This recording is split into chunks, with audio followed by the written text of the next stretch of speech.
Hello, Michele here, and today we're going to dive into the nitty-gritty. Why is weight loss so hard? What is the real recipe for weight loss and the number one weight loss hack? And I'm going to pull a lot of these things from Dr. Gregor's new book, How Not to Diet. He has taken over 2,000, he and his team have taken over 2,000 research studies and condensed them into a short and sweet, almost 600-page book for us to learn from. And every single page has such dense information, so many good things, but I know that you're not all textbook readers. So I'm going to share with you my favorite parts and the real recipe for weight loss. Are you ready? Welcome to the Cut the Stress Show, formerly the I Cut the Mustard Show, where you'll learn how to stop stressing, stop stress eating, and finally create the body that you can enjoy forever. If you're ready to lighten up, pun intended, then you're in the right place because you shouldn't have to hate creating the body that you love. Okay, my first confession, we've got to start by talking about how insanely big this book is. And I was so excited to get Dr. Gregor's new book, How Not to Diet, to learn all about weight loss and how I can help my clients maximize their efforts. And you guys know that I love to dig into nutrition books. I love nonfiction books, just reading them and getting all that I can out of what I'm learning. But this one was a doozy. I'm just going to warn you, if you want to read this for yourself, it is like a textbook. Each page is filled with studies and research and nuances about diet and weight loss. And it's really, really, really cool, but it's also really, really dense. And I honestly have not even made it all the way through, and I've been using it for my clients and really trying to learn as much as I possibly can and dissect it. So it is a lot to bite off and chew, and all the information is there, which is really, really awesome. But because I know that it is sometimes intimidating to dive into stuff like this, I wanted to distill some of the great things that Dr. Gregor shares in this book and share them with you. And these things are going to help you lose weight faster, maybe make some tweaks on what you're doing, dispel some rumors or false beliefs that you have, and so much more. So I'm super excited to dive into it. So the reason that I started reading this book is because I am creating a new course called How to Lose 20 Pounds in 12 Weeks Without Falling Off Track. And I wanted to make sure that I had all the best information in there. And this course is coming available December 17th. I've got my beta group going through it right now, and it has been really, really fun. And I'm not going to share in the course all the things that we learned, but we dive into some of these things that Dr. Gregor talks about. And most importantly, we combine those with how you actually get yourself to do this stuff, right? Because there's only the first half is knowing what to do, which is honestly the easier part, even though nutrition is still confusing. What to do is kind of the easier portion. So we dive into that. But then more importantly, we dive into how do you get yourself to do it? How do you stay motivated long enough to get results? And it's been super, super fun. So before we dive into all the weight loss tips from Dr. Gregor, I just wanted to share a quick email that I got this morning that just absolutely made my day. And one of the participants in the course, she got started a little bit late, I think on week 3 or 4. And right now, when I'm recording this, we're on week 6. And also, whenever she joined the program, she told me, I don't have any weight to lose. I'm at a really great weight. I just want to get healthier and start exercising. So that's where her physician was whenever she came into the program. So just having that in mind as you read this email, she said, something came up and I had to reschedule the phone call that we had, but I wanted to let you know that I've lost about 5 pounds. What? Right? 5 pounds already. I also have a lot more energy than before. It's amazing how having your encouraging words in my head and the knowledge and tools you've given this far have made a difference. And it hasn't been that hard to change at all. I've been observing how certain foods make me feel, eating more fruits and vegetables, being mindful at meals, and coming to realize that sugary things really are quite disappointing. So fun, right? Somebody who didn't even think she had weight to lose, like 3 or maybe 4 weeks into the program, she's already lost 5 pounds, which was really fun to hear. But more importantly, that she's more mindful, that she has more energy, and just so excited about life. So super, super fun. So this course is going to come out December 17th. That's when the pre-sale is going to start. So put that on your calendar. And I'm super excited. And one more thing about that, just because we're on week 6, it's about halfway through the program, I've been asking my participants to tell me like how much weight they've lost or all the results that they've been seeing. And from those who've reported back to me so far, they've lost an average of about 4 to 5 pounds. And this is mostly from people who are losing the last 15 pounds. So that last 15 or 20 stubborn pounds. And even one of them has only had 10 pounds to lose, and she's at about 5 pounds right now. So super, super fun. So this works on the stubborn weight as well. So I'm really, really excited to be making this course and sharing this with you. And some of the things that I'm going to go over today in the podcast will be in the course. But again, it's how you get yourself to do it more than what to do. All right, let's get to it, because I know you're super excited to hear all the good stuff that he puts in this book. And I'm just so grateful for this organization and the team that reads all those books and all those research papers and condenses them into an understandable way so that we don't have to, right? That was awesome. So the first thing that I want to talk about is why are we overweight as a population? We are in America, in the United States, we are 70% of us are overweight. And many of those are obese or greater, right? So we have a problem. A lot of us are overweight. Honestly, it's absolutely normal. I would say 70% is absolutely normal, right? We talked about. So why are we overweight? I think this is a really, really important question because it helps us answer the question of why is it so hard to lose weight? That's what people really want to know whenever they're talking to me. They ask me, why is it so hard? Why can't I lose weight, right? That is what we want to know. Why can't I lose weight? Why am I stuck? And how can I get to a place that I'm not stuck? So this is a piece of the puzzle. Why are we as a population overweight? What led to that? Because then it seems like we can reverse engineer that, right? So he goes through and gives the history of kind of weight in the United States and how the weight has gone up over the years. And he asks the question, was it diet or exercise, right? This is the ultimate weight loss question. Is it diet or is it exercise? So historically, we've seen that we as a population have gotten more and more overweight as time goes on. All of the developed countries have, right? So what is it that has made that weight go up? And he looks at different factors. So is it the fact that we stopped walking around so much, right? Back in the day, we used to do exercise naturally, right? You were working out in the garden, you were hauling stuff, you're chopping trees down, right? It was a lot more manual labor back then. So we shifted to more sedentary lives and sitting at the desk and doing things like that. So is that what has made us gain a lot of weight over the years? Or is it the portion sizes, right? If you look at historically as well, the portion sizes have gotten bigger. Is it fast food? What is it that is creating this overweight? So he goes through and says, you know what? Let's look at the charts. And whenever we started to be less active, that was way back in like the 40s, whenever we started to be less and less active and go to a more sedentary lifestyle, but that's not when the weight spiked up. Okay, so it must not be that.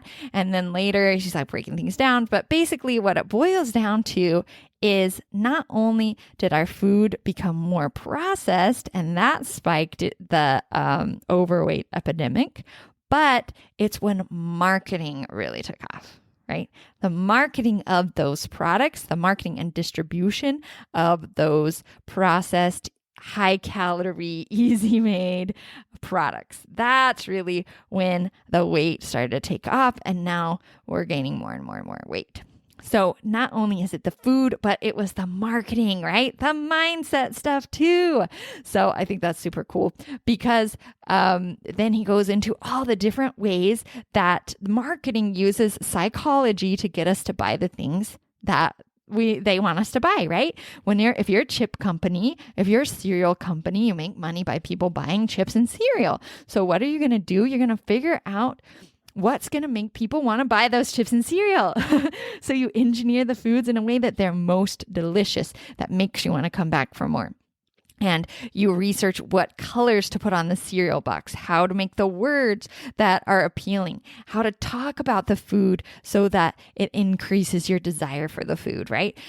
They have cameras in the grocery store and other places so that they know where people look. What are people's buying habits? Where do they look on the shelf?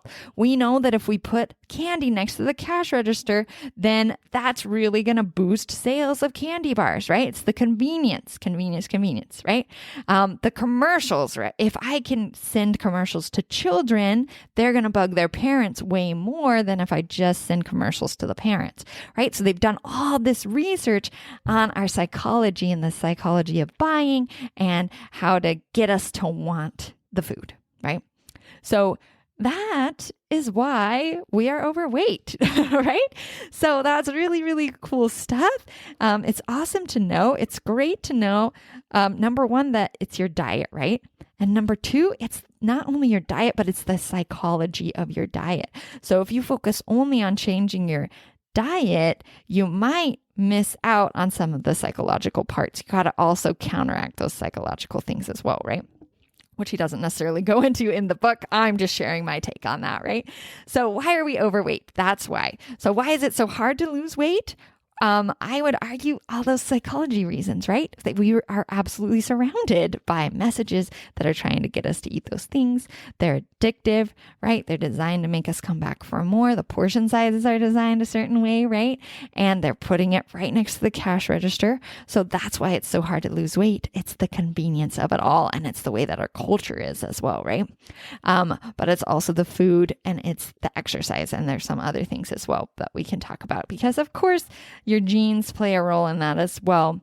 But overall, we can say that's why it's so hard to lose weight. Okay. And then one of my next favorite things from his book is his new weight loss equation that he brings forth. So in the past, we've kind of think of weight loss as diet and exercise, right? You think of how many calories am I eating and then how many calories am I working out and burning off, right? That's usually what we've thought of in the past as the equation for ideal weight. But we know, really, if you think about it, we know in the back of our minds that there's a lot of other things going on. You've got your genes, what your parents have done. And now we're learning more and more about the microbiome, those little friendly bacteria in your gut and how I think I said bacterial, but anyways, bacteria in your gut and how they contribute to weight as well. And then, of course, on this podcast, we're talking a lot about stress and how it contributes to weight. So there's a lot of different things. But he boils it down into a new equation for weight loss. And I want to share that with you because, again, it's really insightful about why we're not losing weight and how you can start losing weight. So Dr. Gregor's weight loss equation is body fat equals calories in minus calories out. And I know at first glance, that kind of sounds like the same thing that I just said, but I want to break it down a little bit more like he does in the book. So calories in are going to be anything that you eat or drink or consume, right? It can be gum even, right? Calories that you're going to get when you're chewing gum. It's your food, it's your beverages, it's your coffee, it's your beer, it's your anything that you're putting into your body, right? And then calories out is actually getting really interesting. So not only are the calories out your exercise, but there's also other things that we don't really even think of.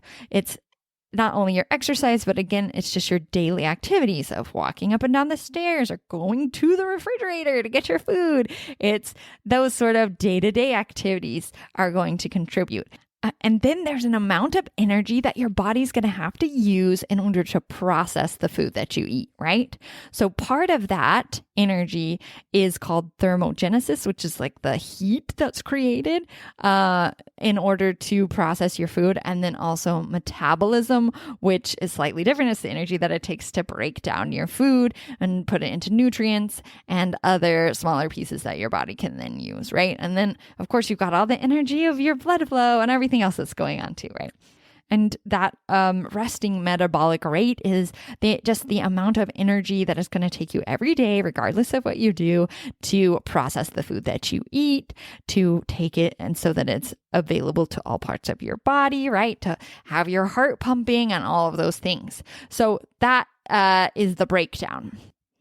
Okay, so let's break it down just a little bit further. So calories in, we talked about our food and drink, right? So ideally what you want to do, it sounds like, is to keep the calories in down, right? And the calories out, you want that to be higher, right? So that your body fat is lower. Does that make sense? So body fat equals calories in minus calories out. So keeping the calories lower, keeping the amount of energy burned higher. And then there's also these little nuances as well. There's these other factors that he goes into that that contribute to, how much of your food is actually digested and used. So maybe I eat a whole apple and I chew the whole apple, but not all of those calories are going to be digested and used by my body because they're all bound up in the fiber. So some of that stuff's just going to go straight through. Or I like to take raisins for an example, right? Like my kids eat lots of raisins, but they don't really chew them. So they come out pretty much the same on the other side. And there's probably not a whole lot of those calories that are actually making it into their body. Am I right? So just little factors like that, and he mentioned some others, contribute to the calories in versus calories out equation. So it's not as simple as diet and exercise. The diet that you're eating is also going to make a difference for how much of those calories are actually absorbed and used by your body, how much are just eliminated, and then for the exercise as well, the calories out isn't just exercise. It's also, again, like we said, how much is eliminated, how much calories are you burning just by the way that your body works, how much exercise are you getting, and other things. Okay. So I'm hoping you're following all of this. I know it's a little harder to listen sometimes. I'm not a super auditory learner, so I just like to repeat things over and over again in case you're like me. But I want to share with you what all of that means. What are the takeaways from all that stuff that I just explained? So takeaway number one is that food matters more than exercise. And there's several reasons for this. So I'm going to go over them one at a time. But the point is food matters more than exercise. Okay, why does food matter more than exercise? We already talked about that's the reason that we're overweight is because of the food and because of the psychology that's making us want to eat the food. So we know from there that is contributing more to our weight gain than the exercise. But also, let's look a little closer at the calories out part of the equation, because how much does exercise affect the calories out section, right?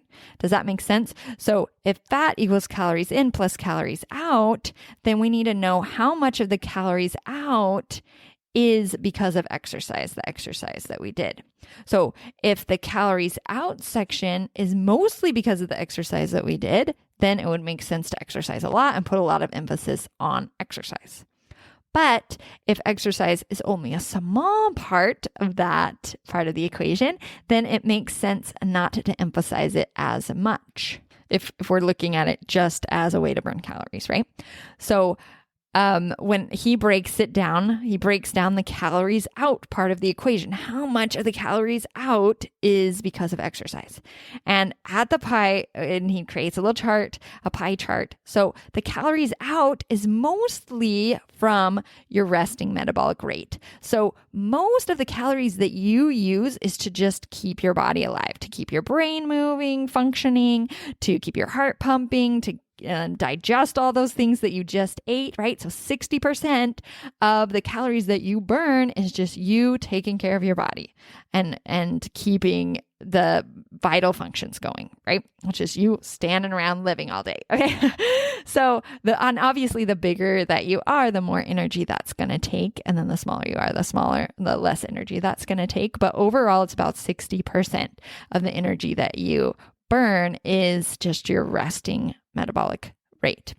And then 25% of that is non-exercise physical activity. So it's the stuff, even though we're more sedentary, it's like walking to the mailbox, it's going to get the something out of the refrigerator, it's standing up, sitting down, it's all those things that we're breathing, right? It's all the things, that energy that it takes that we're just doing normally in our daily lives is about 25%. So 60% plus 25%, so that's 85% already of that part of the equation that is not exercise yet, right?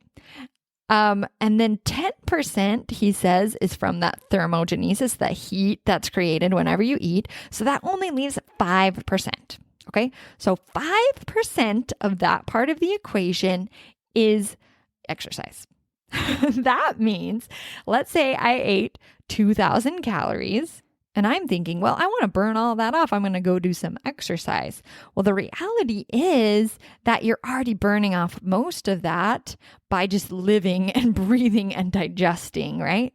And walking around and doing your daily activities, and only a little bit is being used for exercise. So if I go work out like a crazy person and just try to burn off those calories, it's really not contributing as much to the overall calories out that I think it is. Okay, I'm hoping this is making sense. So let me explain it a little bit deeper, because he's also says whenever you exercise a lot, you are actually hungrier. So then you end up eating more, right? So that's kind of balancing out the equation in a different way, right? So I exercise more, I burned more calories, but now I'm hungrier, so I'm eating more. So the net calories are going to be less than you think it is. So if I burned 400 calories exercising, but I was hungrier, so I ate 200 calories more, that's only 200 calories of exercise, that burn from that whole equation. Does that make sense? And then the other thing he says is the more that we exercise, we tend to lessen our daily activity level. So it makes sense that I kind of have this set amount of energy that I tend to expend every day. And then if I exercise extra in the morning, then I'm going to just spend a little bit less energy throughout the day on walking around and doing other things and doing projects and stuff. So that kind of balances and lessens the effect of the exercise as well. So from all of this, you can see that exercise really is a smaller portion of the puzzle, right? It's a smaller piece of the puzzle. And exercising like a maniac in order to lose weight isn't your number one priority. And from this too, I'm going to be so bold as to say that you can actually lose lots of weight without even exercising.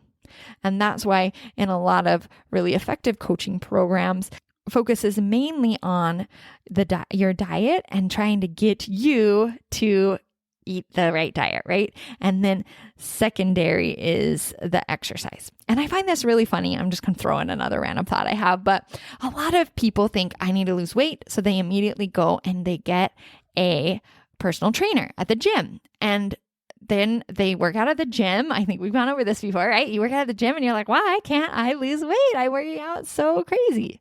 But it's because we think that exercise is a bigger part of the equation than it actually is. Okay. And before we move off of exercise, I want to throw in a quick thought about exercise though, because I love exercise and I love movement and I think it has value beyond just the calorie burn.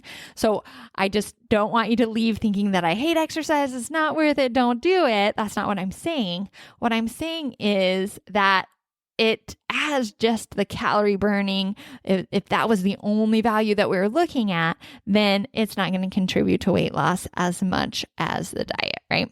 But we do know that exercising, moving your body is really motivating. It makes you feel good about yourself. You just have a better outlook on your life and you stay more motivated and all those things, which are, of course, going to contribute to weight loss. Okay, so that is why food matters more than exercise when you're looking at weight loss. The second thing that I want to dial in on this part is that the type of food you eat affects both parts of the equation. Okay, so the food that you eat affects not only the calories in, but the calories out, like we were just talking about.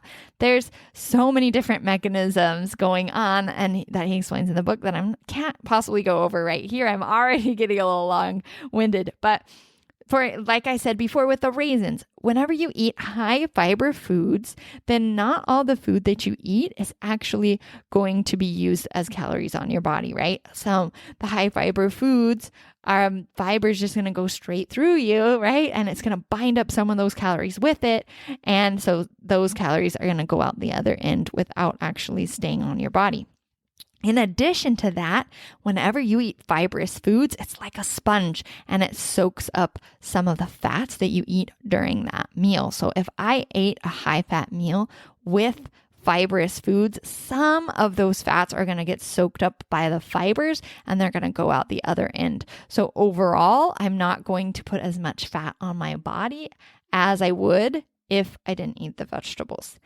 And I'm going to put in another thought here that those fibers are coming from grains a lot of times. Grains and beans, those fibers are what's soaking up the fat and letting it go out. So whenever you've got the paleo diet where you're eating mostly vegetables and meats, you're not pairing it with those high fiber foods that are going to bring the fats out of your body. So that's an extra problem that's going on. That's just a side note. Okay, so just such good, juicy stuff going on, all right? Already we talked about why are we overweight? It's diet, not exercise, and all the psychology tricks and things that go along with that in our modern world. And then the Dr. Gregor's weight loss equation, that calories in minus calories out equals body fat, which is a lot more complicated than you ever even thought of. And we're going to talk about a little bit more why it is a little bit more involved than what I just mentioned. And then the next thing that I want to share with you is the number one weight loss hack that I took out of that book. Okay, he goes over a million tons of different things, but if I could just distill it down to one thing and say, if you do this thing, it's going to be the most impactful thing. This is what I would say. Eat a cup of fruit or vegetables first when you sit down for your meal. What? We didn't see that one coming. Eat vegetables, eat fruits, right? But whenever you do it at the beginning of the meal like that, Dr. Gregor explains how when you eat your fruits and vegetables, that's the good fiber that we're talking about. That's going to be great for your body. It's going to feed those little micro bacteria in your gut. There's just so many things I can't even list them all, but there's just so many benefits of eating fruits and vegetables in the first place. Then, whenever you put those at the front of your meal, you're filling your body up, right? Fullness is a function of how much you have in your tummy, not how many calories. So I could eat the same amount of calories for two different foods, but based on the volume of the food, that's how full I'm going to be. So I can eat 5 dried apricots versus 5 fresh apricots, and I'm going to be a lot fuller with the 5 fresh apricots, even though the dried apricots have the same amount of calories. Does that make sense? So you're filling your body up with a volume of food that's good for you. It's at the beginning of the meal when it's going to taste the most delicious as well. And then those fibers, right? They're going to bind up the fats and other junky stuff and take it out as well. And they've shown in studies that if you eat 100 calories, fruit or vegetable at the beginning of your meal, you're actually going to net about 200 calories less. You're going to stop eating about 200 calories less than you would have had you not eaten that at the beginning of the meal, right? So it's like negative calories. So this is the perfect solution. And if I could just pick one thing to tell you what to do to lose weight, this would be it, because you're getting those wonderful nutrients in, it's less calories, and it's really going to help you overall. And as a side note, I did this with my kids where I fed them. We were going to go out to eat at a restaurant. and I made them eat a fruit or vegetable before we left. And normally we go and we eat the pad thai. They all love pad thai. We don't get it very often, and I'm always like, no peanuts, no eggs, blah, blah. I changed the pad thai. But anyways, besides the point, we go to the restaurant and normally they get the pad thai and normally they eat the entire pad thai, and because it's sugary and delicious and oily, then they want so much more. Then they ate the whole thing and they want more. And I am always stuck because I'm not going to buy you 2 things of pad thai, right? So this time I'm like, let's test out Dr. Gregor's theory that if I give them the vegetable first, they're going to eat less overall. And it was insane. It worked so well. They ate their fruit before. And then when we went, they got the pad thai, they ate it, they were so excited, but they voluntarily stopped eating before they were full, enough for a small portion size that they could take home in the box.